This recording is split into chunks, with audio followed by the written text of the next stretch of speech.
자, 너희는 제자들이죠. 자, 제자들에게 넉 달이 지나야 추수할 때가 이른다 하지 않느냐. 자, 그러나 나는 너희에게 이르노니 눈을 들어 밭을 보라. 희어져 추수할 때가 되었도다 라고 말하고 있습니다. 여러분, 지금 사마리아 사람들을 향하여서 예수님은 이미 추수할 때가 되어서 내가 곡식을 거두고 있다라고 말씀을 하고 있는 거예요. 사람들은 저 사마리아 사람들 700년 동안이나 200년 이방인들과 섞여서 아브라함의 혈통이 아닌 이방인으로서 살아가고 있는 저 소망 없는 인생들, 저 사람들 하나님 절대로 안 믿습니다. 저 사람들은 하나님의 백성이 될 수가 없습니다 라고 말하는 사람들에게, 여러분 700년 동안이나 하나님의 은혜와 단절된 저 사람들은 이미 마음이 심령이 가난하고 낮아져서 언제든지 예수님 옛자만 꺼내도 복음 복자만 꺼내도 저 사람도 예수님 믿을 사람이다. 저들 중에 많은 사람들이 예수님 믿게 될 것이다. 그것이 주님의 관점인 것입니다. 근데 저 사람들이 예수님 안 믿는다는 거예요. 우리가 이제 복음을 전할 때 보면 우리 아버지 절대로 교회 안 다닌다고, 우리 아버지 우리 엄마 절대로 교회 안 온다고. 근데 교회 가시겠습니까? 교회 가자고. 바로 여러분 준비가 다 되어 있습니다. 자, 여러분 자녀는 홀로 교회를 다니고 할 때에 그 아버지로부터 이제 모진 말들 많이 들었겠죠. 교회 니 혼자 독불장군이가 뭐 제사도 안 지내고 너는 부모도 뭐 조상도 뭐 아비도 없냐 이렇게 하면서 예 반갑습니다. 예 그렇게 하면서 이제 비난을 많이 하죠. 비난을 많이 하는데, 그렇게 이제 모진 소리 많이 들었던 자녀들이 이제 아버지 어머니 교회 안 온다는 겁니다. 예수님 안 믿는다는 겁니다. 근데 나이가 들고 병도 걸리고 세월이 많이 가고 인생을 살아보니 인생에 소망이 없고 죽음 이후에 뭐가 있을까 걱정도 되고, 나는 뜨거운 곳에 지옥에 가는 것은 아닐까 걱정도 되고, 문득 자식이 교회를 다니는데 한 번도 교회 가자 소리도 안 하고 이렇게 집만 가서 예배하고 집만 가서 교회 안에서 좋아하고 나도 한 번쯤은 교회 가고 싶은데, 이런 마음이 스멀스멀 올라온 지가 오래됐는데 자식은 우리 아버지 절대로 교회 안 나온다는 겁니다. 그러니까 이제 주위에 있는 사람들이 그래도 한번 이야기해봐라 해가지고, 아버지 교회 한번 이번에 교회 뭐 행사가 있는데 한번 갈랍니까? 한번 가볼까? 이렇게 이야기하는 겁니다. 그래서 여러분 부모님이 예수님 믿는 거예요. 그러니까 사람들은 사마리아 사람들 예수님 믿지 않습니다. 하나님 백성 될 수 없습니다 라고 이야기하지만, 예수님의 관점 어떻습니까? 눈을 들어 밭을 보라. 희어져 추수할 때가 이미 되었느니라. 언제든지 저들에게 저 가난한 심령, 저 상처받고 찢겨진 심령 가운데 복음을 전하고 하나님 말씀을 전하면 저 사람들 얼마든지 예수님 믿게 된다는 겁니다. 부신 가족들이 있으면 예수님을 전하십시오. 여러분 1년에 한 번이나 3년에 한 번이나 이렇게 전하시면요, 문득 여러분 교회 오고 싶은 마음이 드는 겁니다. 예. 젊었을 때 혈기왕성하고 절대로 교회 안 간다, 나 교회 옛날에 가봤다 이러면서 이제 안 나오시겠지만은 세월이 가면 마음이 많이 약해져요. 그리고 영혼을 사모하는 마음도 생깁니다. 자, 그래서 여러분 교회 나오시는 분들도 많이 있다는 것입니다. 자, 48페이지 하고 있습니다. 48페이지 36절 우리 민규 형제 한번 읽어주세요. 48페이지 36절. 거두는 자가 이미 삭도 받고 영생에 이른 열매를 모으나니 이는 뿌리는 자와 거두는 자가 함께 즐거워하게 하려 함이라. 예, 거두는 자가 이미 싹도 받고 영생에 이르는 열매도 모으나니, 자, 때가 됐단 말입니다. 뿌리는 자와 거두는 자가 함께 즐거워하게. 그래서 넉 달 타령하지 마라는 것입니다. 이미 거두는 자가 싹도 받았고, 자, 열매를 모으고 있다는 겁니다. 자, 먼저 활동했던 인물이 누굽니까? 세례 요한이죠. 세례 요한이 먼저 앞서서 사람들을 모으기 위해서 열심히 그리스도를 증거하고 씨앗을 뿌렸죠. 예수님 오셔가지고 더 왕성하게 활동하셨죠. 그리고 이제 앞으로 예수님이 십자가 죽으시고 부활 승천하고 난 다음에 성령 받아서 제자들이 왕성하게 또 복음을 전하겠죠. 그래서 이미 때가 무르익었다고 말씀을 하고 있는 것입니다. 자, 그래서 여러분 전도하십시오. 전도. 여러분 전도 올해는 전도를 좀 해봐야 되겠다는 생각이 들어요. 전도를 좀 해봐야 되겠다. 그래서 노방 전도도 좀 하고 그런 생각을 좀 하고 있습니다. 그래서 밖에 와서 전도를 하고 예수님 믿으세요. 교회 자랑도 하고 목사님 자랑도 하고 키도 작고 뭐 배만 나오고 자랑할 것도 없지만은 여러분 교회 자랑도 하고 주님 자랑도 많이 하고 해서 전도하는 그런 한 해가 되면 좋겠습니다. 자, 자 밑에서 7번째 줄 보면 이는 뿌리는 자가 하나님 예수님 먼저 뿌리는 자, 거두는 자 제자들과 전도자들이 거두겠죠. 자, 뿌리는 자가 있고요, 거두는 자가 있습니다.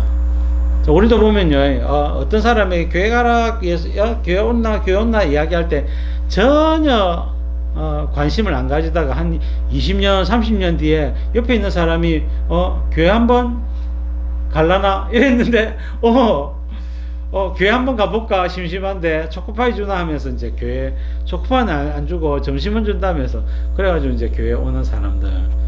여러분 젊었을 때는 마음이 완악해가지고 아주 또 포부도 크고 하고 싶은 일도 많고 만나고 싶은 사람도 많고 그렇습니다. 그때는 교회를 잘 나오지 못했는데 세월 가고 어느 때가 되니까 예수님 믿고 교회를 다니게 되는 때가 있는 겁니다. 그래서 심는 이가 있고 뿌리는 자가 있고 거두는 자가 있다, 그렇게 말씀을 하고 있는 거예요. 자, 이 부분 넘어가시고 37절 8절 다시 보혜가 읽어주세요. 그런즉 한 사람이 심고 다른 사람이 거두나무 내가 너희로 매혹하지 않은 것을 공경하노니 다른 사람들은 노력하였고 너는 그들이 노력한 것에 참여하였느니라. 예, 여러분 구약의 선지자들이 그리스도에 대해서 많이 증거를 하고 세례요한이 증거하고 예수님 오셔서 친히 이제 복음을 이제 이루셨고, 자, 제자들은 어떻게 했습니까? 그 예수님을 증거만 하면 되는 것이죠. 그래서 이것은 마치 이제 개주와도 같습니다. 우리가 400개주, 800개주, 1600개주 이렇게 하면 이제 주자들이 막 달리기를 하고 바통을 이어봤죠. 그래서 여러분 어떤 사람은 100m를 달려가고 그 다음 개주자는 200m를 달려가고 두 번째 100m를 달려가고 세 번째 네 번째 각각 자기 몫을 달려가는 겁니다. 그래서 여러분 하나님 나라는 동력이에요. 동력. 먼저 언더우드 아펜젤러 선교사님이 이 땅에 오셔가지고 초기에 미국 선교사, 호주 선교사, 캐나다 선교사, 주변에 있는 선교사들이 와가지고 복음의 씨앗을 열심히 뿌렸죠. 그러고 나서 여러분 교회가 세워지고 또 한국교회 목사님들이 이제 세워지고 전도자들이 일어나고 이렇게 하면서 한국교회가 복음의 물결로 점점점 확산이 되어져 갔던 거, 여러분 각각의 자기 역할들이 있는 겁니다. 그 역할을 잘 감당하는 것이 우리의 일입니다. 그래서 한 사람을 심고 다른 사람을 거둔다는 말이 옳다는 거예요. 그래서 여러분 우리가 어떤 사람에게 복음을 전해서 이 사람이 예수님 믿고 교회로 나와왔다 할 때에 이 사람이 내가 전도했다, 내가 전도했느냐, 꼭 그렇지도 않아요. 이 사람이 교회 오기까지 최소한 여러분 10몇 번 혹은 20몇 번 혹은 심지어는 80몇 번의 직간접적인 접촉점이 있었다라고 이제 학자들은 그렇게 이야기하기도 합니다. 그래서 여러분 몇 번을 정확하게 통계가 되었는지는 모르겠지만은 많은 어떤 신앙적인 접촉점이 있고 나서 교회의 마음이 열리게 되는 거죠. 그럼 저도 이제 교회에 대해서 저는 별로 접촉점이 없었어요. 친척들 중에 예수님 믿는 사람들도 거의 없었고 한데 우리 저기 이제 전라도 곡성교회 박건태 목사님이 저를 전도했는데 그 목사님이 저를 전도하기 전까지 교회는요 제가 한 몇 번의 접촉점이 있기는 있었네요. 첫 번째는 초등학교 때 동네에서 놀고 있는데 이제 옛날에는 그 성탄절 되면 이제 예수님 복장하고 뭐 면류관 쓰고 뭐 흰 옷 입고 십자가 같은 거 들고 막 가면 동네 아이들이 와 따라가고 이렇게 하지 않습니까? 그렇게 해서 이제 성탄절 이제 그런 행사를 하고 막 이렇게 하는데 그때 보고 이제 저는 굉장히 그걸 조롱했습니다. 저 사람들 저 아이들 미혹한다고 아이들 유혹하는 나쁜 무리들이라고 그런 생각을 문득 했던 적이 있습니다. 그렇게 이제 초등학교를 보내는데 한 5, 6학년 되니까 같은 반 애들이 교회를 다니네. 너도 교회 다녀? 너도 교회 다녀? 신기하더라고, 교회를 다니는 친구들이. 그러다가 중학교 2학년 되는데 이제 2학년에 제 짝지가 맨날 전교 1등 하는 거예요. 니 공부를 어떻게 잘하냐? 공부도 잘하고 미술도 잘하고 컴퓨터도 잘하고 못하는 게 없더라고요. 서울대 컴퓨터공학과를 들어갔는데 그 친구가 교회도 다니더라고요. 그래서 교회를 다니나. 그 친구가 사실은 제 중학교 때 어떻게 보면 제 뭐라 해야 되나 모델이 그러니까 닮고 싶은 모델. 그래서 그 친구가 참 좋아 보였어요. 공부도 잘하고 착하고 성실하고 한 그런 모습이. 그래서 걔 옆에 짝지니까 맨날 옆에서 걔가 공부하면 나도 공부하고 막 이렇게 하다가 제 성적도 많이 올랐던 기억이 있는데 그 친구가 교회를 다니더라고. 그러고 나서 이제 고등학교 되니까 이제 사촌 형이 이제 박근태 목사님이 교회 갈래. 그래서 이제 교회를 가게 돼. 가만히 보면 몇 번의 접속점이 있는 거 아닙니까? 그래서 여러분 여러 가지 직간접적인 신앙적인 그런 어떤 심는 자가 있고 뿌리는 자가 있고 그 다음에 여러분 거두는 자도 있단 말이에요. 자, 그래서 하나님 나라는 서로 동력하는 것이다. 여러분 전도만 해도 여러분 잘하는 것이고 여러분 그 다음에 섬기기만 해도 잘하는 것이고 예수님 옛자라도 전하면 잘하는 것이고 또 여러분 데려와서 직접 섬기거나 밥도 사주거나 또 같이 예배를 드려주는 것도 잘하는 것이고 여러분 그런 것들을 통해서 하나님 나라가 서로 동력하고 합력하여 선을 이루고 복음을 전하게 되는 것입니다. 자, 지금은 주님은 그 모든 것을 통제하시죠, 이끌어 가시죠, 다스리시죠. 그래서 적재적소에 성도들을 두고 만나게 하시고 인도해 주셔가지고 여러분 여러 차례 기독교와 복음에 대해서 직간접적인 접촉점을 만들어서 결국은 그에게 어느 날 강력하게 성령을 부으셔가지고 예수님 믿게 만드는 겁니다. 그래서 여러분 우리가 예수님 믿게 되었던 것입니다. 자, 어떤 경우에는요 자진납세하는 사람들도 있습니다. 나 좀 교회 좀 데려가줘라 이렇게 하는 사람이 있습니다. 우리 신대원에 저희를 가르쳤던 이제 양낙헌 교수님이라고 이제 역사신학 교수님이 계시는데 그분도 이제 서울대 출신이라서 아주 콧대가 크신 분인데 어쨌든 그분이 서울의 서울 서문교회를 다녔는데 서울 서문교회를 다니는데 열심히 학교 다니고 교회 다니고 SFC 활동하고 수련하고 하는데 자기 룸메이트인가 하는 친구가 교회를 안 다녔대요. 근데 룸메이트가 옆에서 그 양낙헌 교수님이 이제 그 친구가 교회 다니는 모습이 옆에서 참 부러웠대요. 부러웠는데 한 번도 교회 가자 소리 안 하는 거예요. 나도 교회 한번 가봤으면 하는데 교회 가자 소리 안 하는 거예요.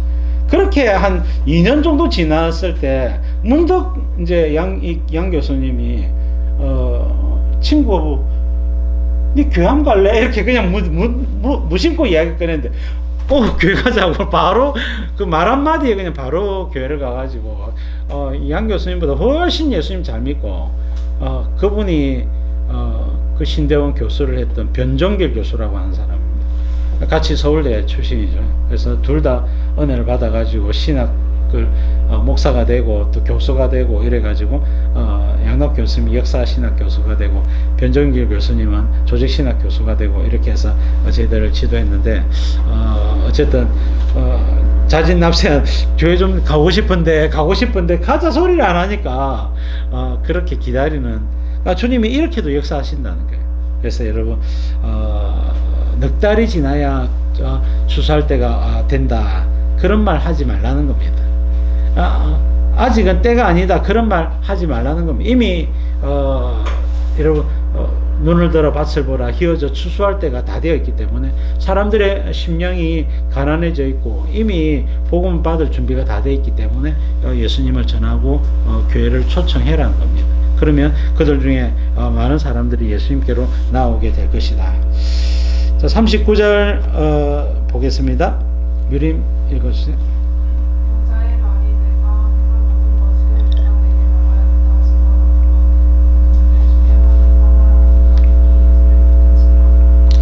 자, 많은 사람들이 와서 여자의 말을 듣고 예수님께 나오니까 정말로 예수님과 몇 마디 나눠보니까 이 지혜가 예수님의 영광이 엄청난 거예요. 자, 여러분, 요한은 땅의 일을 이야기했댔죠. 율법을 가르치는 선생으로서 사람들의 죄를 회개하라 그러고 잘못을 지적해주고 하니까 사람들이 속이 시원했을 겁니다. 근데 예수님의 이야기를 들어보면요, 하늘의 이야기고 하나님의 본래의 뜻을 이야기하니까 사람들이 어리둥절하죠. 근데 가르치는 그 가르침의 그 수준이 깊이가 엄청나더란 말입니다. 예수님 말씀 듣고 보니까 정말로 이 지혜가 놀랍구나. 그래서 마태복음 7장 마지막 절에 보니까 이는 그 가르치는 것이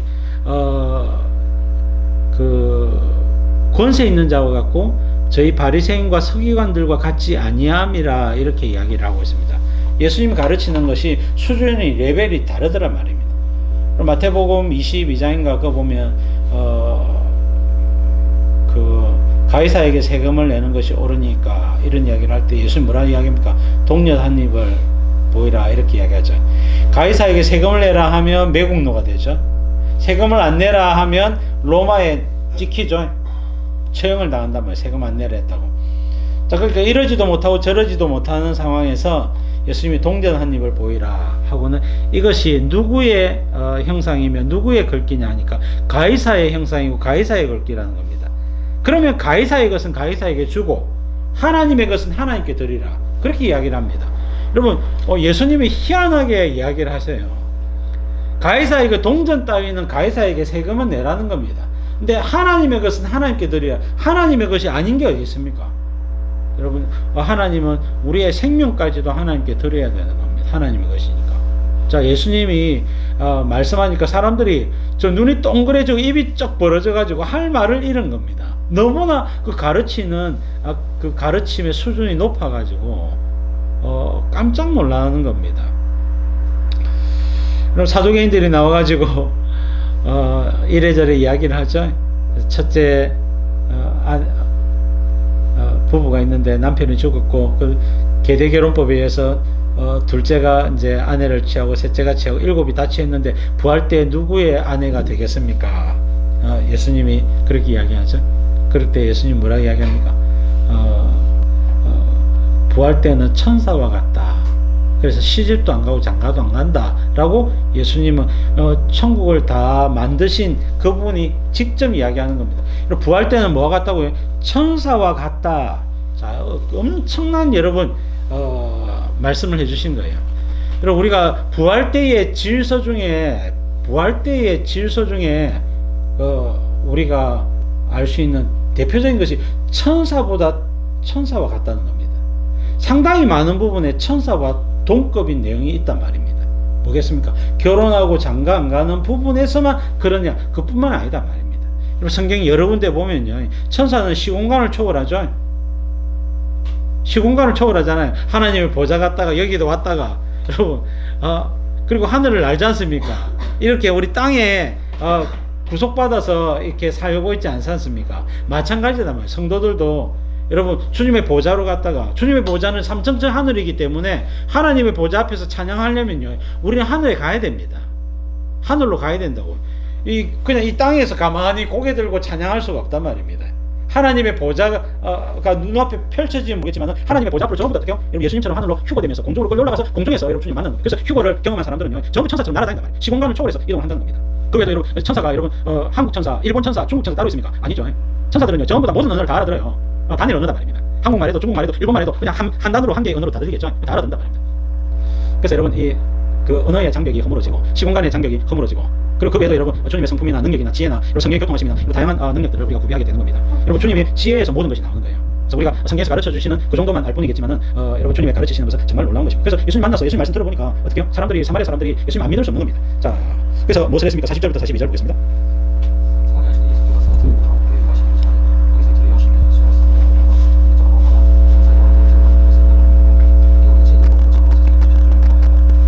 어차피 여기 오셨으니까 우리와 함께 거하시지요. 저희가 처소를 주무실 때를 준비하겠습니다 해가지고 이틀을 유하시네 그랬죠. 그래서 하루 이틀, 자, 2일을 더 유했단 말입니다.